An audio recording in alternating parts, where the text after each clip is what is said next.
They will not be able to defend Kamala's record on the economy. They will not be able to defend her record on foreign policy. They will not be able to defend the record on the border. And so instead, it's going to be about democracy. That's what they're going to talk about because they have nothing to run on. And that's exactly what happened. And that's exactly why they lost, because the American people realized that it was a farce, that their records were terrible on the issues that mattered to them, the border, the economy, foreign policy. They sucked.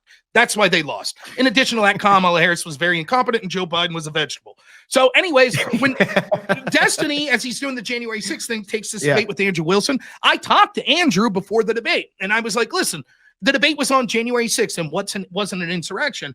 And I was like, my feeling is if I was having this debate, I don't really give a shit what the definition of the word insurrection is. What I care about is the left is broadening that definition so far to include January 6th that the problem would be if once we accept that, it would include hundreds of other actions which the left supported.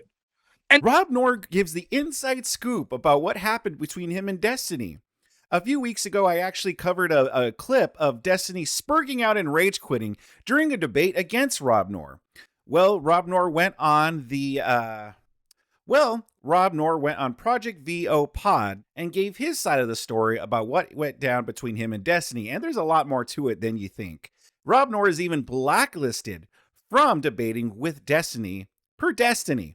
Let's see what Rob Noerr has to say about his legendary interactions with Destiny. Consistent. Want to talk about someone who accuses others of what he himself's doing. How many times have you heard Destiny have to backtrack that he's basically called for the censorship of people that he politically disagrees with?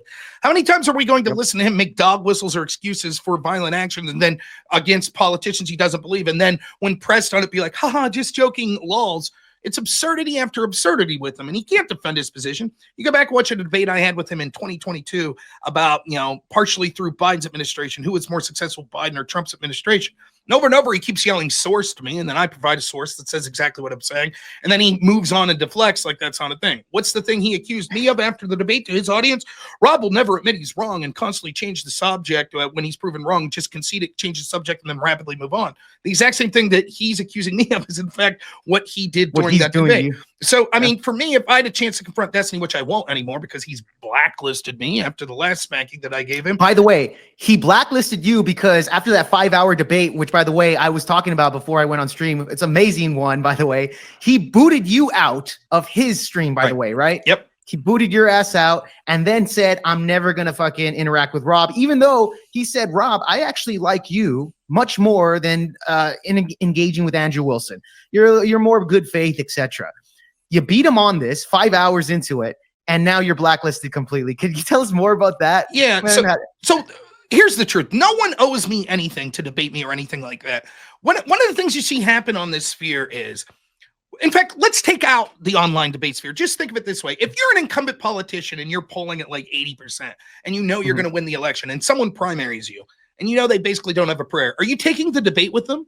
Probably not, because at that point, all you got to do is not have any egg on your face and you're going to win and running away. But if you're that person that's the up-and-comer, you want the debate. Well, the same's true of these sort of online spaces. If you're an established person that supposedly has a name that you're this really good debater, it doesn't matter if you're right-wing or left-wing, and you got tens of thousands of people watching you, are you going to take a chance to debate a nobody? Well, you may, right, because you think they're a nobody and you'll be able to smack them around. But are you going to talk to someone who's not a nobody, but well-known, who's damn good at debate and has a far less audience than you? You'll debate people that you think are good at debate, but that's because you see a benefit. So, for example, Destiny may very well think Charlie Kirk is a very good debater, but there's an advantage to debating Charlie Kirk, which he's a big name, and so there'll be a lot of eyeballs. I'm not. And so what happened is Destiny realized over and over in interactions he had with me over and over that I was a very good debater. In his heart of hearts, he probably doesn't think Rob beats me in every debate, but he knows it's a damn challenge. And what's the benefit that he gets out of it? Almost nothing. And so when that happened with this 5-hour debate, my entire perspective on this debate was in reaction to Destiny's grousing about his debate with Andrew Wilson. Destiny, who originally said, January 6th clearly being blown out of proportion, this clearly was an insurrection, etc., started to realize that they couldn't run on Joe Biden's record because it was so abysmal, therefore Kamala Harris's record as well. And so they had to make the election about Trump being a dictator, authoritarian. Oh my God, the Supreme Court made Trump God, king, January 6th, blah, blah, blah. That was the strategy that Desi and all of his little orbiters were going with going into the 2024 election. And that's why when you saw me debate them, I said every single debate, they will not be able to defend Kamala's record on the economy. They will not be able to defend her record on foreign policy. They will not be able to defend the record on the border. And so instead, it's going to be about democracy. That's what they're going to talk about because they have nothing to run on. And that's exactly what happened. And that's exactly why they lost, because the American people realized that it was a farce, that their records were terrible on the issues that mattered to them, the border, the economy, foreign policy. They sucked. That's why they lost. In addition to that, Kamala Harris was very incompetent and Joe Biden was a vegetable. So anyways, when Destiny, as he's doing the January 6th thing, takes this debate with Andrew Wilson, I talked to Andrew before the debate and I was like, listen, the debate was on January 6th and wasn't an insurrection. And I was like, my feeling is if I was having this debate, I don't really give a shit what the definition of the word insurrection is. What I care about is the left is broadening that definition so far to include January 6th that the problem would be if once we accept that, it would include hundreds of other actions which the left supported.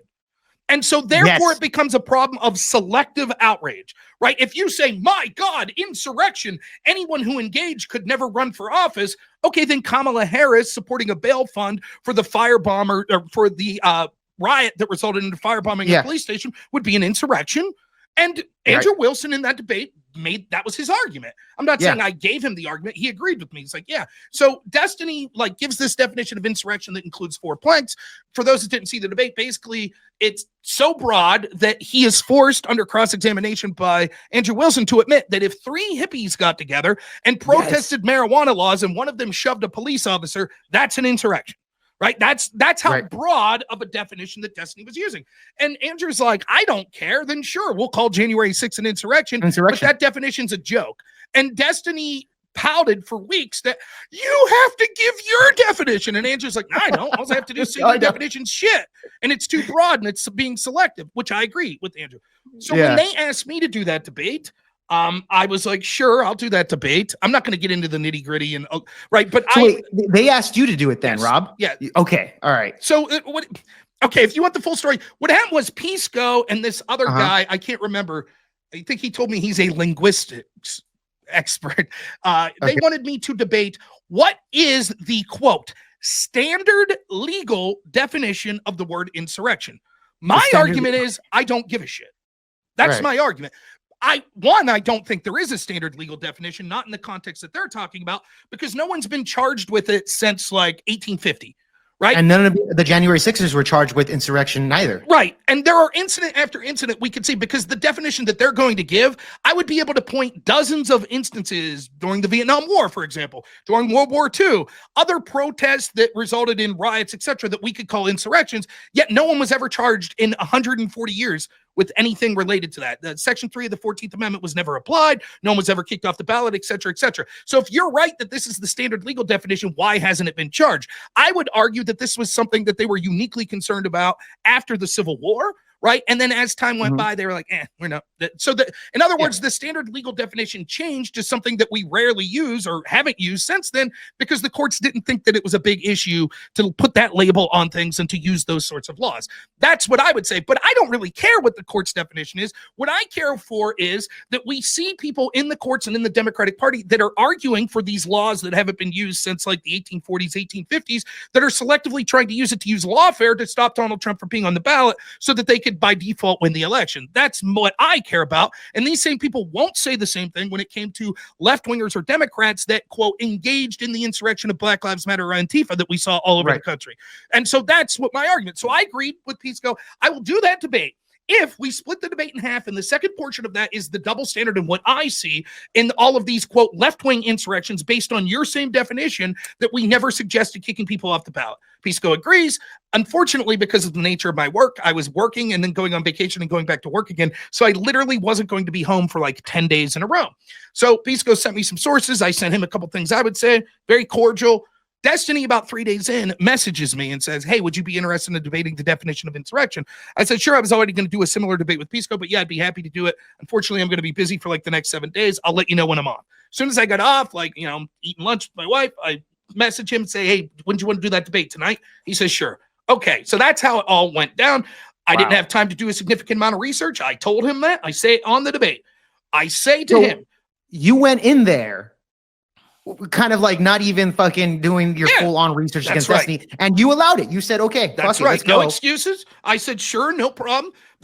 One of the problems is I'm lazy and probably wouldn't have researched anyways. But but nonetheless, Yeah. I didn't have time. It's legitimate. Right. He knew it. Pisco knew it. Everyone knew it. Right. Destiny, on the other hand, this was his pet project. He was writing a manifesto on January 6th, and he did all this research. Cool, great. Yeah. I went in that debate, and if you go to the beginning, you can hear me say this. I was like, listen, I know you were angry that Andrew Wilson wouldn't give you a definition. I'll give you a definition. You could interrogate my definition all you want. However, all I ask is that I be given a large amount of time or a near equal amount of time after this to talk about my issue, which is the double standard. The exact same offer that I gave to Pisco to be willing to, he agreed, Destiny agreed. We go back and forth for like 4.5 hours. By the time it gets to talk about the double standard, he rage quits like 15 minutes in and then says, I'm blacklisting Rob because 2.5 hours previously he used ChatGPT. That's his argument. I remember that story, by the way, Rob. Apparently, there was a bunch of. I remember seeing videos that you're using ChatGPT, therefore you're disqualified in some way. Now it's funny because I've debated people. I say go ahead and ask ChatGPT. I don't really care. Ask Gronk. I don't care. We can do the same standards if you want. I don't give a shit. What was the case there where they were shaming you and the Destiny orbiters were saying Rob Noerr is not legit? He follows ChatGPT in some way. I don't understand what the logic there is. What was that all about? A lot of what Destiny says is just what his audience is telling him at the time, which I actually got Pisco to admit later that he was messaging Destiny what to say during the debate, which is funny from a guy. Yeah, which is funny from a guy whose entire argument to me is, well, you should have done more research, even though I told him I didn't have time for it and didn't research. And that makes me a terrible person because I used AI. What happened was when I was debating Pisco, the author, or thought I was going to debate Pisco, the author that he was using, which Destiny cribbed from Pisco, because the irony is on these particular like legal questions of the legal definition of insurrection, Destiny basically sucks and he's just cribbing his argument from Pisco who's a little better, right? And Destiny knows that and Pisco knows that too, but Pisco couldn't say it because they were in a business relationship. But now he can say it because, Destiny doesn't really appreciate consent. I'll just leave it at that. Yeah. So, Sure. so anyways, like what happened was Pisco's like, hey, here's the author I'm going to use for my definition. Their names were Bode and Paulson. So I went and I checked out the paper. It was like 100-something pages long. I don't have a computer. I'm at work. I do home healthcare. So I get like 10 minutes here and there to check my phone. I'm not going to read a 100-something page thing on my phone when I get 10 minutes downtime at work. So what I did when I was laying in bed, I was like, hey, I'll look up a couple abstracts because I had a couple key questions. Now, I'm smart enough to know that the debate between me and Pisco is inevitably going to come down to, I'm going to say there were a bunch of things that meet the definition of insurrection that Antifa or Chaz or Black Lives Matter did, and there were Democrats that supported those groups, and yet you didn't call for them to be kicked off the ballot, to which Pisco's argument is going to be, but those were state insurrections and not national insurrections. That's going to be his argument. So, the question that I wanted answered is, what did your author about insurrection say about the difference between state and national insurrections? The first question was, did they say state insurrections can occur? And the second question was, did they say Section 3 of the 14th Amendment applies to state insurrections or only to national insurrections? Now, regardless of what they said, it makes no logical sense why it wouldn't apply to a state insurrection. Because if I'm insurrecting against the state of Pennsylvania, by ipso facto, I'm also insurrecting against the United States. It's America. Because the state of Pennsylvania is part of the United States. And so therefore, post-Civil War, if I tried to overthrow the legitimately elected government of Georgia because Georgia's become anti-slavery and I want slavery back, why wouldn't that disqualify me from federal office as well? From federal office, exactly. But nonetheless, it doesn't matter.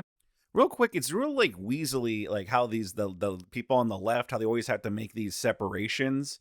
Like, so if they've defended actions that like Antifa has done or BLM or whatever, and they go, oh well, those are state insurrections. It's like, okay, well, what's the difference? So then are you saying that state insurrection's good, but national insurrections, that's bad? Like, well, what's the difference there? An insurrection's an insurrection. Why is it okay to... So essentially what the left is then admitting, well, it's okay if you try to overthrow the state, but if you try to throw the national government, oh, that's bad. I mean, it's a bad argument either way. I mean, in my opinion, I don't think you have to do research. Like, you only have to do some research in order to play word games with these people. But if you just look at it from an abstract way, I just think that either way, they're admitting insurrection's okay in certain situations. I think it makes them look hypocritical either way, in my opinion. to see what these authors said. I read That's a good argument, bro. I read 3 or 4 articles, right? I didn't have time to send them to my computer, so I screenshotted them. So when I got home to my computer, I could type in the keywords in the screenshot, bring it up my computer, save it in my folder where I save evidence for when I'm going to do debates. That's the idea. One of the things I did was I went to Claude AI and I said, what do Bode and Paulson think about Section 3 of the 14th Amendment? Does it apply to state level insurrections? I spelled the name wrong. And so instead of Bode and Paulson, it said, yes, Lawrence Tribe does think that blah, blah, blah, blah, blah. And then I was like, not Lawrence Tribe, but Bode and Paulson. And it said, no, they don't think so. And then I put one more prompt and was like, is that what they said in their paper, The Scope and Force of Section 3, which was the title of the paper? And it said, well, no, actually, they did say that states would apply. That was it. I messaged Pisco and said, hey, I think that you're wrong, that they do say this. He's like, you might want to read that more carefully. I don't think that's the case. Anyways, I'm now in this debate with Destiny. I say, hey, can state insurrections happen? He says no. And I'm like, well, I think they can happen. And I think Section 3 would apply. I think your author says that, but I certainly think state insurrections could apply. He's like, where's your evidence or something? And I'm like, well, this is what your authors say. And I pull up the screenshots on my phone. I thought I was reading from one of the articles I screenshotted, but it was the AI. Doesn't matter anyways. He was like, what's this from? I was like, it was like an abstract or a summary I read. He's like, oh, okay. So we go through it for like 2 minutes. And he's like, well, wait a minute. Is this like an AI? I was like, oh, he says, is this ChatGPT? I was like, no, I think it's Claude. And he's like, it doesn't matter if it is anyways. Let's go to the Bode and Paulson paper. Yeah. We go to the Bode and Paulson paper. He concedes, yeah, you're right. It does say there could be state insurrections. Great. We proceed to debate for another 2.5 hours. Destiny's argument after he gets smacked, his audience coping is like, oh, Rob lied about using AI. Rob lied about using AI. So the next day he goes on his channel and like he always does, he just cribs what his audience was saying was like, I'm never going to debate Rob Noerr again. He's blacklisted because he used AI. Meanwhile, he didn't read the freaking articles that he's claiming. He didn't even read the court decisions that he's claiming to have read. And he's listening to his audience like Pisco feeding him lines the entire time. What's more shameful? And this is one of the arguments that Destiny supporters say to me all the time. They're like, well, why would you take that debate without doing research? And I was like, let's assume you're right, that makes me a terrible person. But here's the thing. Destiny didn't read that paper either because he had no idea what they said about state insurrections. So what's worse, the guy writing the manifesto that says, I read all this shit that clearly didn't, or me admitting up front, I didn't read this paper. I did almost no research. But this is what I think it says. Let's go to the source material and see. So what it was cope because he knew that he got blown out. Sounds like Destiny, to be honest. It is so funny though too that Destiny, this was his big manifesto. He goes, I've done hours and hours of research on this stuff. I've done hours and hours of research, but then you hear his arguments, and I agree. Like Destiny's not a dumb guy, but you hear his arguments and they're not really any better. Like he's still getting slapped around by people on this. So which makes you think, how much of this can really be an insurrection if you could do hours and hours of research on it? And still come out wrong? It just seems like another losing battle. It just seems like obviously it's just another ploy to be like Orange Man bad. And the Democrat strategy of just pointing out how evil Donald Trump is so that way people don't look at the horrible Democratic policies. It wasn't, and you have to imagine, he got blown out on the topic of his choice. When we were talking exclusively about what he wanted to talk about the definition of insurrection, we didn't even get to the part where it would be offense on my part, which is talking about the double standard and how it's applied. And he still looked bad. He looked mad. He got mad because he got called out on not understanding what the Colorado decision that he's basing so much of his argument about that suggested keeping Trump off the ballot. He didn't know what the definition of insurrection that they gave was. He got called out on it, and he did not know that they didn't give an official definition, which, by the way, was a mistake I had made previously in a debate I had with Pisco. And I was shocked when I found out that actually the Colorado court never did say. They were like, here is some definitions of the word insurrection, but we think any definition of the word insurrection January 6th would have met, so we're not going to pick one definition. One of the others. There's multiple. Right. And so I was shocked. I was like, wow, they didn't even give a definition of what they think it was. And so when Destiny's like, well, it gave like a 4-tier, blah, blah, blah, blah, blah. It's like, no, dude, they didn't give a definition. They didn't. Right. And so he got frustrated. And he even said, someone sent me the clip because I don't give a shit. But so he said, the thing that pisses me off the most is Rob pretending I didn't read this stuff and he read more than me. I never said I read more than him. I did say that he bullshitted about how much he read, which is shameful when that's your whole shtick and you're writing a manifesto and you're the big man. The reason he debated me the first time on January 6th was he was prepping for a debate with Glenn Greenwald and Alex Jones. I was more than happy to be his prep. I didn't mind. That prep debate probably got me recognized by Tim Pool and got me on Tim Pool's show. So, hey, it mutually benefited both of us. I don't care. Great. But the idea that it's like, this was this guy's whole shtick, that he was going around the country and he's going to debate everyone, and everyone's afraid to debate him on this topic because he's done so much research and he's full of shit. He certainly read a lot, but the problem is he didn't read thoroughly the very source documents that he's relying on. He read people opining about it, but he didn't read the source document, which is excusable if, like, me and you are having a debate, or whoever this mystery opponent that's going to come on. We're not all experts. We have full-time jobs, many of us. You don't expect everyone to have read everything, but if you're claiming, whoa, this is the big issue and I'm writing a manifesto on it, then I would think at the very least the court documents that you're citing, I mean, they're not that many pages. I read the Colorado court decision. You didn't have time to read it. It's just nonsensical. So that's the story in a nutshell. I don't give two shits about Destiny. He doesn't owe me anything at all. Right. I don't give a shit. Right. But I'm unimpressed, right, with the idea that, like, he's got to make this big bullshit story about how, Rob used ChatGPT 2.5 hours earlier, and so therefore he's bad faith and I'm never going to debate him again. Meanwhile, he's off there debating Andrew Wilson. Why? Because Andrew's a big audience and I'm not. That's it. It's crazy to me sometimes, Rob Noerr's been on Tim Pool, Pisco's been on Tim Pool, and then I look and it's like, Pisco, he has more followers than me, but not like a ton. And same with Rob Noerr. I was surprised. Rob Noerr has like less subscribers than me. I was like, what? How is this possible? But it's crazy. You would think after being on a big show like Tim Pool, it would do more for them. I don't know. It's just thinking out loud here. This was a great insight about what happened between Destiny and Rob Noerr. And also, I didn't know that he was blacklisted from debating Destiny. That's so wild to me. But I think Rob Noerr's assessment's correct in that obviously debating Rob Noerr, who is a smaller content creator than he is, does nothing for him. It would be like going up against, you're a fighter and you're going up against Muhammad Ali, where if you win or lose, it doesn't matter. It's going to boost your name up no matter what. But if you go up against, a small time fighter, and not only do you go up against them, but you're barely winning or you get beat up thoroughly in the process, it's going to do nothing for you. It's going to make you look bad. So yeah, I think his assessment is correct.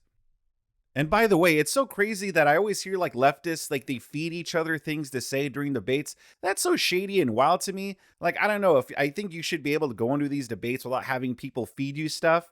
And it's the same thing. Like, I notice it's usually lefties. Like, if there's right wingers that do it, then feel free to list them in the comment section. But as far as I know, I've only heard lefties doing it. Like Rob Noerr said, Pisco was feeding Destiny things to say during the debates. I remember there was this one debate where it was Dean Withers versus Andrew Wilson, and Dean had a handkerchief on his face so he wouldn't see the comment section during the debate, because his comment section was like his chat was feeding him things to say. It makes me think more that if you're really so correct, if your worldview is really the right way to go, how come you always have to have outsiders like helping you out and feeding you things to say? If you're really that good, if your worldview and your ideology is really the way to go, further proves to me that it's not. But what did you guys think about what Rob Noerr said here today? Sound off in the comment section below. And by the way, too, because Rob Noerr does have less subscribers to me, and I actually think that's a crime. I think he should have way more. I encourage you to also subscribe to his channel. I have a link to the original video below. If you click on that, you could also, find your way to his channel. Please give him a subscribe. I think Rob Noerr is pretty talented, a great debater, entertaining guy to listen to. So yes, if you did like this, subscribe to my channel, but I encourage you more to subscribe to his channel. I think he deserves it.